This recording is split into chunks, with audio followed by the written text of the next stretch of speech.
Здравствуйте, друзья! Как появились кремлевские звезды?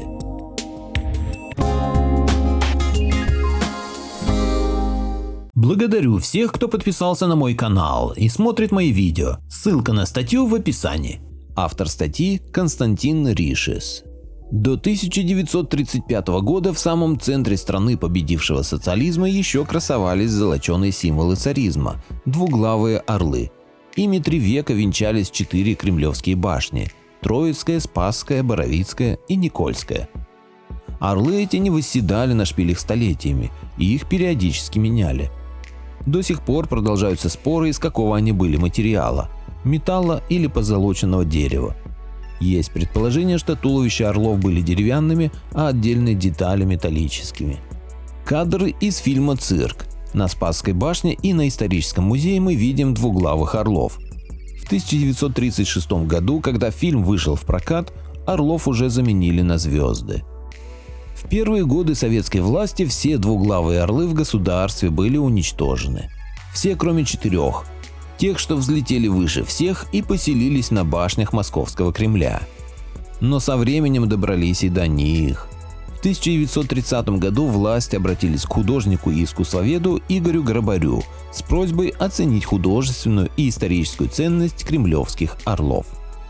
Тот ответил, что ни один из существующих ныне на кремлевских башнях орлов не представляет памятника старины и в качестве такового не может быть защищаем.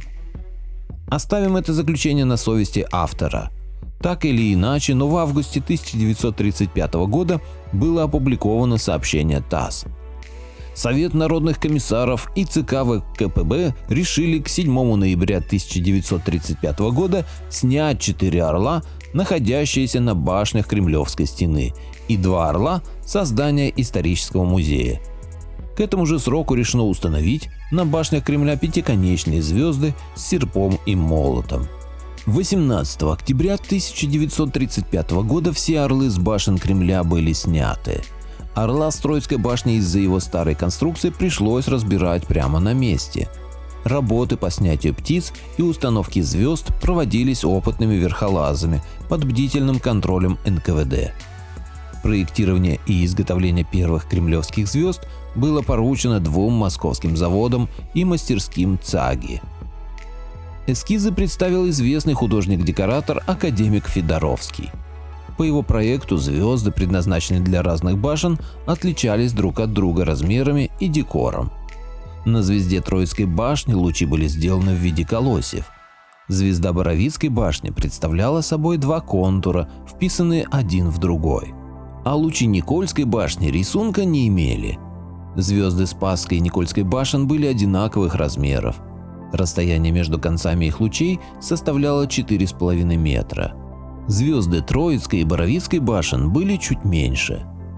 Несущая конструкция выполнялась в виде легкого, но прочного каркаса из нержавеющей стали, на который накладывались листы красной меди, покрытые сусальным золотом.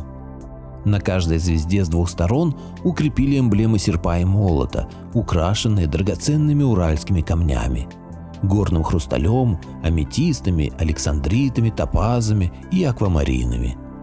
На изготовление 8 эмблем ушло около 7000 камней. В итоге каждая звезда весила около 1000 килограмм и к тому же имела парусность площадью до 6 квадратных метров.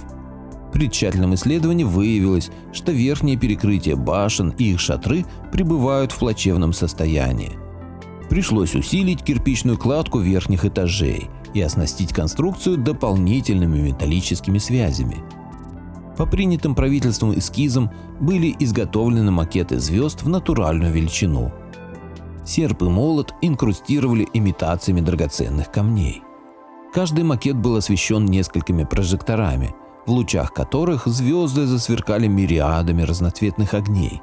Посмотреть на них и выставленных там же снятых с башен орлов приехали члены правительства, а затем собрались многие тысячи москвичей. Всем хотелось полюбоваться красотой и величием звезд, которые вскоре должны были вспыхнуть в небе Москвы. 24 октября 1935 года на Спасской башне установили первую звезду, предварительно отполировав ее. В 12:40 раздалась команда «Вира-помалу!», и огромная конструкция, оторвавшись от земли, медленно поползла вверх. Когда она оказалась на высоте 70 метров, лебедка остановилась.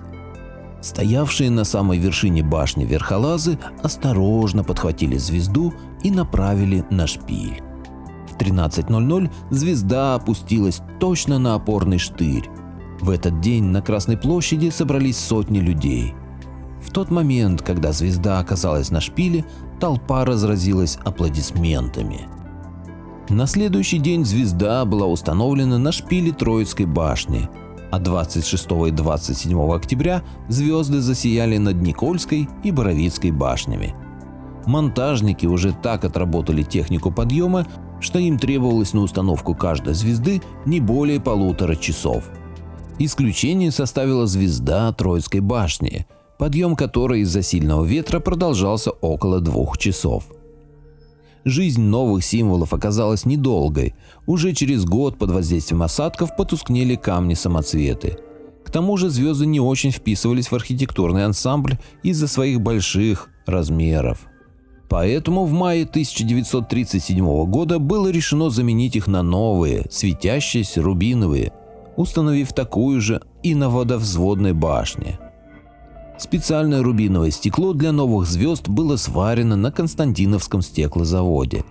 Всего потребовалось изготовить 500 квадратных метров стекла. В основании каждой звезды установили мощные подшипники, чтобы они могли вращаться как флюгер. Но в отличие от флюгера, указывающего, куда дует ветер, звезды, благодаря ромбовидному поперечному сечению, всегда располагаются лицом к нему. При этом они способны выдерживать напор даже ураганного ветра. Казалось бы, все прекрасно, но вдруг обнаружилось, что при солнечном свете рубиновые звезды смотрятся черными. Решение было найдено. Стекла следовало сделать двухслойными, причем внутренний слой должен быть молочно-белым, хорошо рассеивающим свет.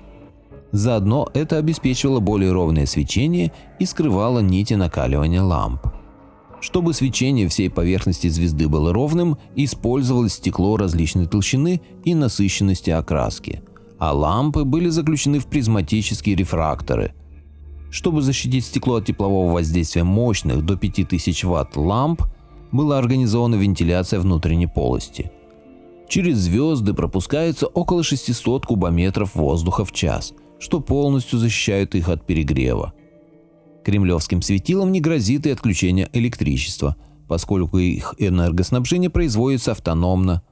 В каждой звездной лампе смонтированы 2 нити накаливания, включенные параллельно. При перегорании одной из них лампа продолжает гореть, а на пульт управления поступает сигнал о неисправности. Интересен механизм смены ламп. К звезде даже не надо подниматься. Лампа спускается вниз на специальной штанге прямо через подшипник. На всю процедуру требуется до получаса. За всю историю звезды гасли всего дважды. Первый раз во время войны, когда они были погашены, чтобы не стать маяком-ориентиром для немецких бомбардировщиков. Закрытые мешковиной, они терпеливо пережидали бомбардировки. Но когда все кончилось, выяснилось, что отдельные стекла повреждены и требуют замены. Причем невольными виновниками оказались наши зенитчики. Второй раз звезды ненадолго погасли по просьбе Никиты Михалкова в 1997 году, когда он снимал своего сибирского цирюльника. С тех пор кремлевские звезды горят непрестанно, став главным символом российской столицы. Казалось бы, ничто им не угрожает. После распада Советского Союза кремлевские звезды не были демонтированы, в отличие от другой советской символики – серпы и молоты, гербы на дворцах и тому подобное. И все же их судьба сегодня не столь безоблачна. Уже четверть века в обществе не утихают дискуссии об уместности советской символики над Кремлем. Будут ли они светить и дальше, покажет время. А куда же делись орлы с кремлевских башен? Одно из возможных предположений – орлов могли просто переплавить как металлолом. Наиболее вероятная жертва такой версии – разборный орел с Троицкой башни, которого снимали с нее по частям. В 1990-х годах на волне мракобесия и либерального угара пара орлов вернулась к Кремлю. 2 копии орлов, изготовленные по сохранившимся чертежам, вернулись на главные башни исторического музея, расположенного на северной стороне Красной площади в конце реставрации здания. В наше время РПЦ и другие ставленники американского сената в России заявляют, что было бы справедливо вернуть на кремлевские башни двуглавых орлов. Если и дальше наше правительство будет идти на поводу либералов и мракобесов всех мастей, то русский народ окончательно будет разорен исторически и духовно. Хочу напомнить, что мое мнение не всегда совпадает с мнением автора статьи. Автор статьи – Константин Ришес. Поделитесь моим видео в соцсетях с родными, друзьями и знакомыми. Люди имеют право знать все точки зрения. Всем спасибо за внимание, буду рад вас видеть на своем канале снова.